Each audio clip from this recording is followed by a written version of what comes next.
Water పోసుకోవాలి. ఒక అంగుళం శొంఠి, 2 యాలక్కాయలు, ఒక 5 మిరియాలు వేసి అన్ని దంచుకోవాలి. ఈ విధంగా దంచుకోవాలి మెత్తగా. వాటర్ని తెరలు కాగనివ్వాలి.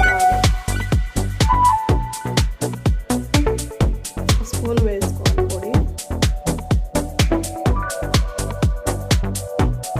2 నిమిషాలు మసాలనివ్వాలి వాటర్ని. ఇప్పుడు పాలు పోసుకోవాలి. పాలు కాగిపోయాయి. 1 స్పూన్ బెల్లం పౌడర్ వేసుకోవాలి. ఈ చలికాలం గొంతు నొప్పి, జలుబు అన్నిటికీ ఉపశాంతిగా తగ్గుద్ది. బాగా జలుబు దగ్గు తగ్గిపోతుంది.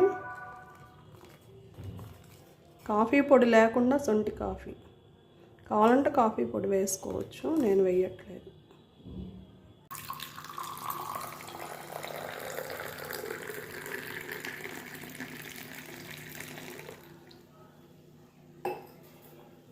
వడగట్టుకోవాలి.